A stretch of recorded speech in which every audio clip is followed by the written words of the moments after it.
Assalamualaikum warahmatullahi wabarakatuh. Perkenalkan, saya Rayana Eka Saputra. Jadi di sini saya akan mencoba mereview paper tentang yang berjudul Statistical Correction Scheme for the Wind Power Allocation to Transform Station in the Transmission Grid. Atau dalam bahasa Indonesia bisa bisa kita ketahui artinya untuk skema koreksi statistik untuk alokasi tenaga angin ke stasiun transformator di jaringan transmisi. Nah, untuk di makalah ini membahas masalah tentang pengalokasian tenaga angin dari semua turbin di suatu wilayah ke stasiun-stasiun transformator jaringan transmisi. Nah, jika tidak ada rincian jaringan yang diberikan, nanti akan diberikan solusinya yang didasarkan pada koreksi statistik dari alokasi awal menggunakan deret waktu aliran daya vertikal yang diukur pada stasiun transformator.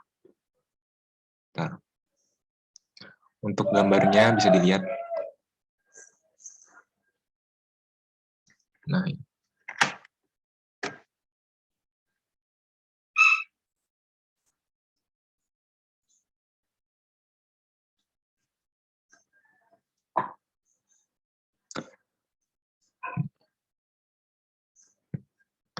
Nah, pada nanti akibatnya kesalahan alokasi umpan daya di stasiun transformator bisa diminimalkan dengan data aliran daya harus tersedia untuk periode waktu yang lebih lama ke stasiun transformator yang dipertimbangkan. Namun selain lokasi stasiun transformator, informasi tentang topologi jaringan itu nanti tidak diperlukan di sini. Nah, untuk metodenya pada dasarnya terdiri dari pemecah masalah, optimasi umum untuk meminimalkan program kuadrat dengan kondisi batas dan fungsi tujuan khusus masalah kondisi batas. Nah, untuk fungsinya tujuannya untuk mengevaluasi seberapa baik umpan tenaga angin dan dapat menjelaskan fluktuasi aliran daya vertikalnya.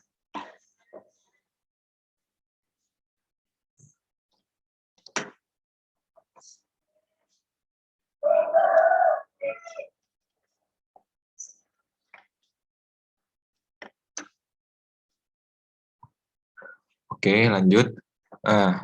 Untuk kondisi-kondisi batasnya, nanti memastikan konfirmasi energi sambil bisa menggeser fade-in tenaga angin di antara stasiun transformator. Nah, selain itu, informasi topologinya dapat dianggap sebagai kondisi batas. Nah, dengan cara ini, pergeseran energi yang melintas batas sistem dapat dihindari.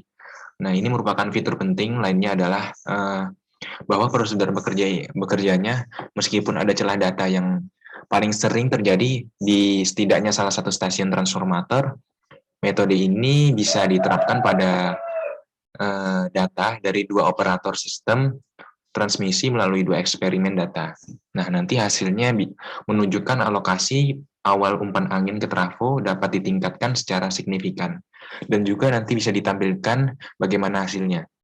Nah, dari sini bisa dapat ditafsirkan sebagai contoh dapat dibaca beberapa banyak energi yang dipindahkan dari suatu transformator ke transformator lainnya. Nah, mana dari transformator lain yang diterima itu nanti berbanding terbalik dengan beberapa banyak energi.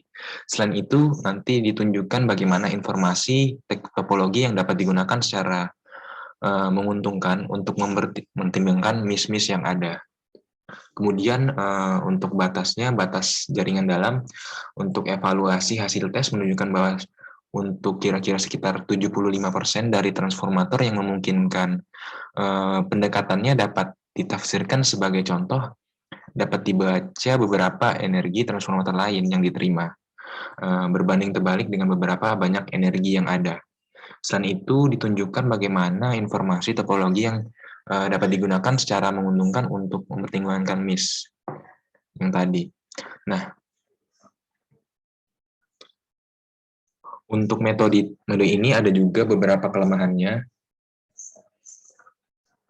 Nah, apa itu kelemahannya? Untuk metode ini, karena tidak secara ketat mengikuti hukum aliran daya, ini lebih merupakan pendekatan fenomenologis untuk masalah berdasarkan pengukuran. Namun penggunaan data nyata dan keadaan fisik harus memastikan masuk akal.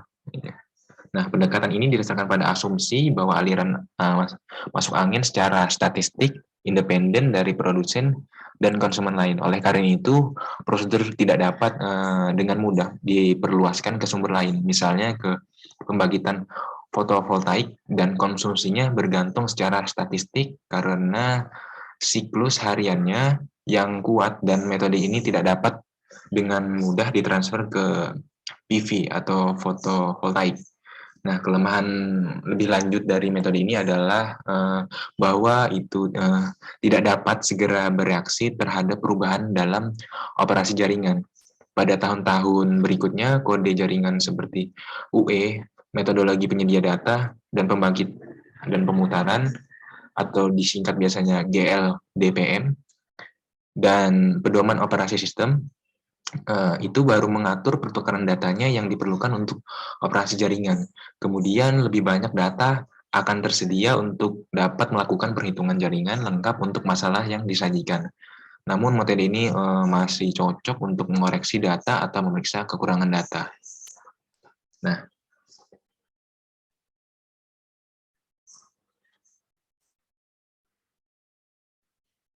Nah, di dalam pekerjaan di masa depan nanti dapat merujuk pada penerapan prosedur yang dinamis. Dengan cara ini, perubahan topologi grid dari waktu ke waktu bisa nanti diperhitungkan.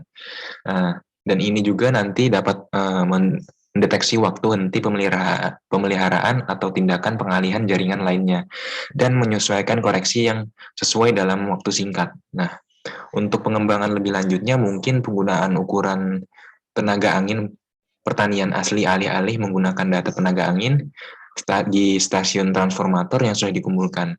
Nah, nanti ini akan memungkinkan alokasi langsung unit pembangkit ke titik-titik koneksi jaringan. Akhirnya penerapan unit pasokan energi lainnya harus disebutkan. Mungkin ada highlight dari paper ini. Salah satunya dalam beberapa kasus fed-in sumber energi terbarukan dialokasikan ke gardu terdekat untuk perhitungan grid. Nah, yang kedua, sebuah prosedur itu nanti disajikan untuk mengalokasikan fed-in dari sumber energi terbarukan, misalnya seperti perakiraan khususnya dari energi angin ke gardu induk. Nah, selanjutnya hal ini juga hal ini bisa dicapai dengan memaksimalkan korelasi antara aliran daya vertikal dan deret waktu pembangkitan. Nah, untuk tujuan ini programnya terkendala kuadrat pertimbangan konservasi yang masih belum diselesaikan. Oke. Ya, mungkin itu aja dari saya. Kurang lebihnya mohon maaf. Wassalamualaikum warahmatullahi wabarakatuh.